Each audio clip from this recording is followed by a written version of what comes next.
দিরাং। আজকে আমরা একটু বেলা করে বেরিয়েছি, রেস্ট নিয়ে অনেকক্ষণ সময় স্পেন্ড করে। আমাদের রুমটা খুব সুন্দর ছিল, সামনে চুক ভ্যালি ছিল। চুক ভ্যালি রুম থেকেও চুক ভ্যালিটা পুরোটা দেখা যাচ্ছিল। একটা টাইম ল্যাপস শ্যুট করেছিলাম তোমাদের জন্য, কেমন লাগলো জানিও। বেরিয়ে আমার কাছে ক্যাশ শেষ হয়ে গেছিলো, তো এখানে দেখলাম এটিএম নেই, কিন্তু একটা এমনি দোকান করা রয়েছে যেখানে আমি 5000 ক্যাশ উইথড্র করলাম, 50 টাকা নিল তার বদলে। সেখান থেকে ক্যাশ নিয়ে এই একটা গ্যারেজে চলে এসেছি, সামনে কার ওয়াশ সব হয়। বিক্রমের 4 হুইলারের একটা কুলেন্ট লাগবে, তো কুলেন্টটা নেব, আর ওর গাড়িটাকে বাইরে থেকে ওয়াশ করে দেবে, 100 টাকা মতো নেবে। এটা করে আমরা এখন সাংতে ভ্যালির দিকে যাব। শেয়ার করব সাংতে ভ্যালিটাও তোমাদের সাথে। কারো যদি গাড়িতে কোনো প্রবলেম হয় আমি ভিডিওতে দেখিয়ে দিচ্ছি এখানে ডিটেলসটা। এটা রামা ক্যাম্প থেকে একটুক্ষণ এগিয়ে এসে, এই 500-600 মিটার এগিয়ে এসে সামনে পড়ছে এই গ্যারাজটা। এই যে একটা গাড়ির চলছে ওয়াশ, এই যে আমাদের গাড়িটা দাঁড়িয়ে রয়েছে, আমাদের গাড়িটার ওয়াশ হবে বাইরে থেকে। ছোট্ট মতো গ্যারাজটা, ফোন নাম্বার দেওয়া রয়েছে, নোট করে নাও তোমরা ফোন নাম্বারটা। আর সামনে তো এইরকম ভ্যালি,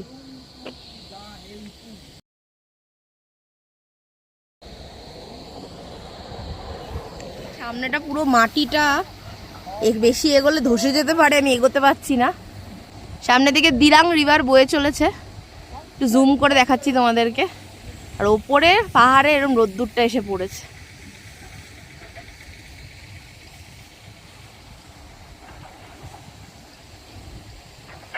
এই যে দিরাং রিভার, এর কাছাকাছি যাব আমরা, তখন দেখাবো তোমাদের।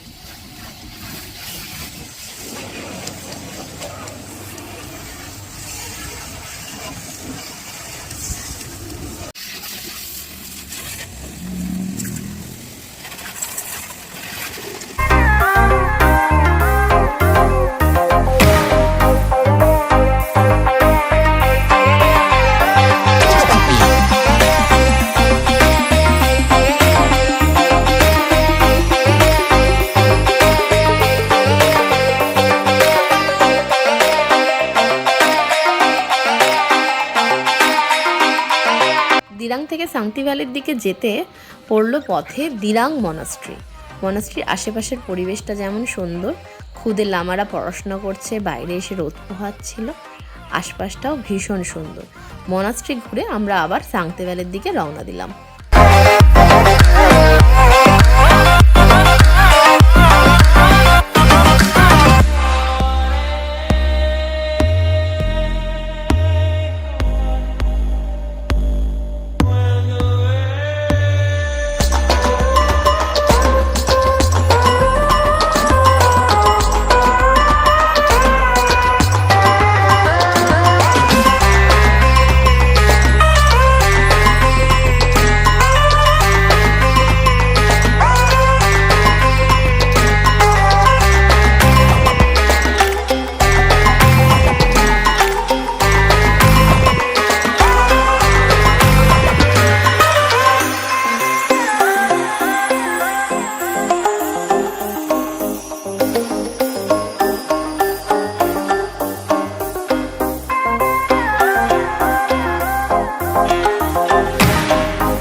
দিরাং থেকে সাংতি ভ্যালির রাস্তায় আসার পথে নামবার জায়গাটা কতটা খটোমটো ছিল শেয়ার করলাম তোমাদের সাথে।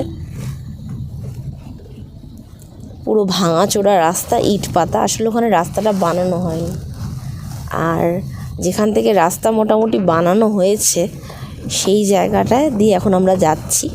একটু ভাঙাচোরা হলেও রাস্তা বানানো রয়েছে, এখান দিয়ে যাওয়া যেতে পারে।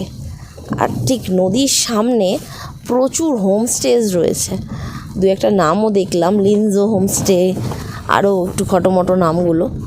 তো সেই হোমস্টেজে যদি কেউ সাংতি ভ্যালিতে এসে তোমরা থাকতে চাও, সেই হোমস্টেজেও থাকতে পারো কিন্তু। জায়গাটা খুব সুন্দর হতে চলেছে যতদূর আমার ধারণা। ডান দিকে নদীটাকে কনস্ট্যান্ট দেখতে পাচ্ছি, দিরাং নদীটাকে, সেটারই কাছে যাচ্ছি। এই যে সামনে দেখো হোমস্টেগুলো, এগুলো হোমস্টে। সামনেটা গিয়ে দেখাবো সাংতি ভ্যালিটা কীরকম, সঙ্গে রাস্তাটাও একটু শেয়ার করে নিলাম তোমাদের সাথে।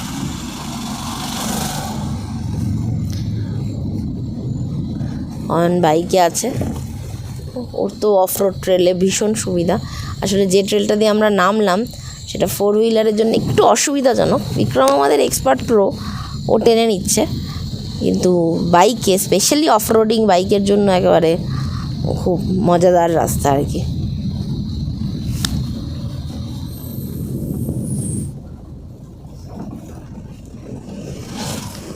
অসাধারণ অসাধারণ, অরুণাচল প্রদেশে কোনো কথা হবে না। কাশ্মীর যেমন সুন্দর লেগেছিল, কাশ্মীরের পরে যদি কোনো জায়গা আমার অসাধারণ লাগে সেটা অরুণাচল প্রদেশ। ওগুলো কি সামনে ভেড়া? শুভ শুভ শুভ, ওই দেখো দূরে কতগুলো শুভ যাচ্ছে, সাদা শুভ, কত শুভ। আমরা ফাইনালি এন্ট্রি করছি সাংতি ভ্যালিতে। ওয়েলকাম টু সাংতি, যেটাকে নির্দ্বিধায় শুভ বলছে শান্তি ভ্যালি, বিক্রম বলছে স্যাংতি ভ্যালি, বিভিন্ন রকম নাম হয়েছে ভ্যালিটার। SVH, home away from home. Phone নাম্বারটাও আশা করি তোমরা পেয়ে গেছো ভিডিওতে।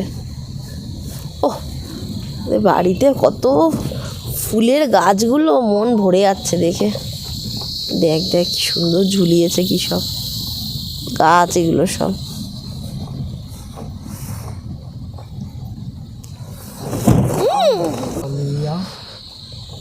নরবু হোমস্টে। আর একটা খুব বিতিকিচ্ছি রাস্তা দিয়ে আমরা যাচ্ছি।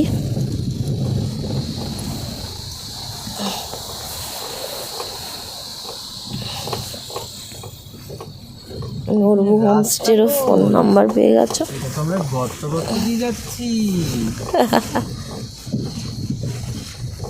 এই রাস্তাটা তোমরা দেখতে পাচ্ছ, রাস্তাটা বিক্রম কীভাবে গাড়ি চালাচ্ছে সেটা দেখাচ্ছি তোমাদেরকে, দাঁড়া।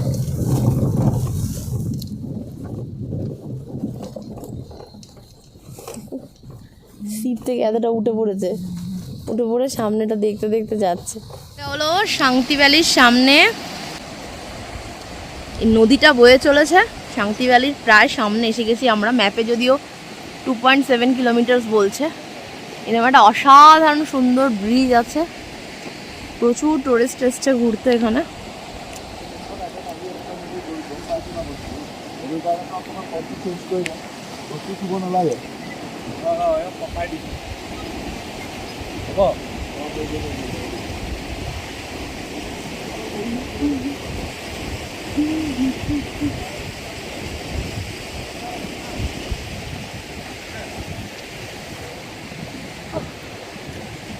মাথা খারাপ, ব্রিজটা দুলছে।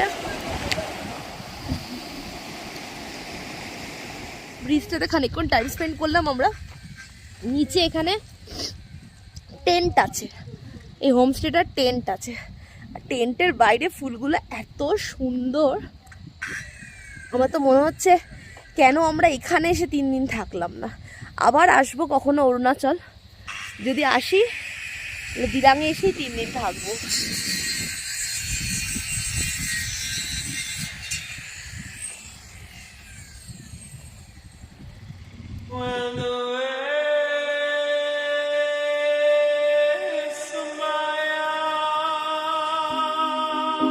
টোটাল স্টেতে যদি তোমরা থাকতে চাও, এই সামনের টেন্টগুলো 3500 টাকা উইদাউট ফুড, আর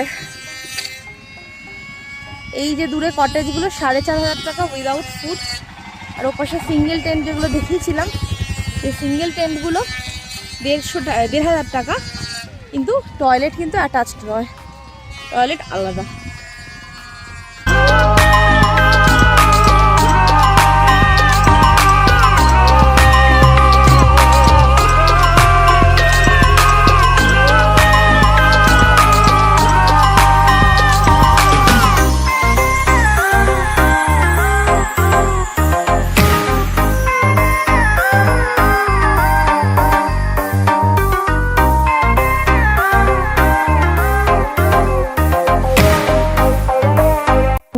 প্রথমে দেখলাম সাংতি ভ্যালি।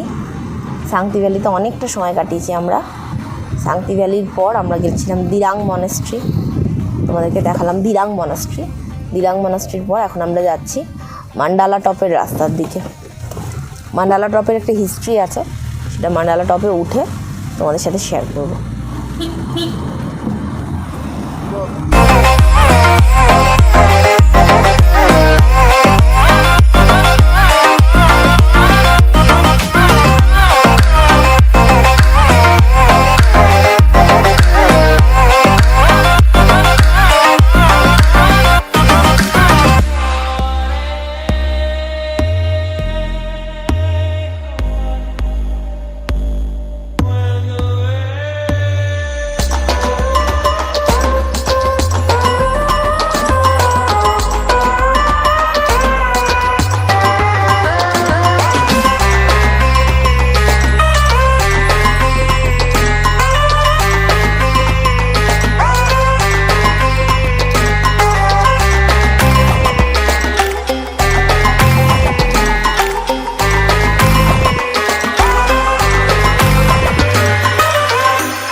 আমরা চলে এসেছি ম্যান্ডালা টপ। আমাদের পুরো অরুণাচল প্রদেশ জার্নির আজকের এটা লাস্ট ডেস্টিনেশন, মানে ঘোরা শেষ বলতে গেলে। তো ম্যান্ডালা টপটা রেখেছিলাম আমরা শেষ দিনের জন্য, শেরগাঁওতে স্টে করব। বলেছিলাম তোমাদেরকে ম্যান্ডালা টপের হিস্ট্রিটা বলবো, আমি একটু হাঁপাচ্ছি তার জন্য সরি, কারণ অনেকটা হেঁটে উঠে এসেছি উপরটাতে। এখানে 108টা স্তূপা আছে, এই যে দেখছো স্তূপাগুলো, এরকম 108টা স্তূপা করা রয়েছে। এটার উচ্চতা 11,000 ফিট। প্রত্যেকটা স্তূপার গায়ে ওম মানি পদ্মে হুম এই কথাটা খোদাই করা আছে। এটা ইন্ডিয়াতে প্রথম হয়েছে আর কি, যে এতটা উচ্চতায় এতগুলো স্তূপাতে এই লেখাটা খোদাই করা হয়েছে। আর এই স্তূপাগুলোকে এক প্রকার পড়ে যেতে পারো, এই স্তূপাগুলোকে এক প্রকার স্মৃতিসৌধ বলা চলে।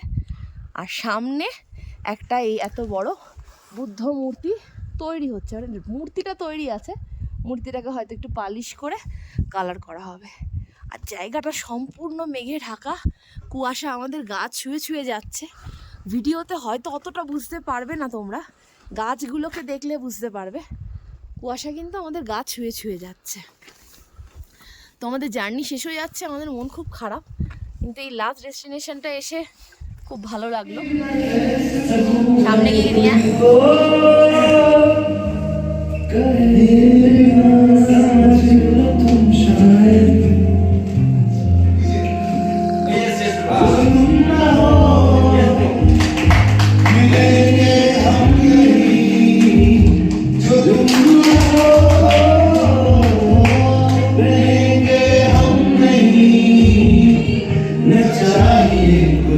तुमसे ज्यादा तुमसे कम नहीं, जो तुम ना हो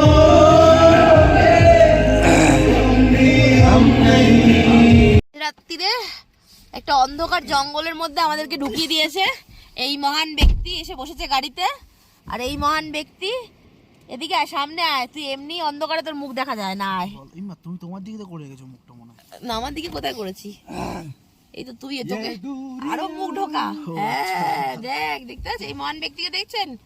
এরা বাইক চালাচ্ছে, হ্যাঁ, আর আমরা একটা কোন জঙ্গলের মধ্যে দিয়ে যাচ্ছি, রাস্তা কমানোর চক্করে আমার একটা জঙ্গলের মধ্যে ঢুকিয়ে দিয়েছে। লেপার ধরবে আর কতক্ষণ?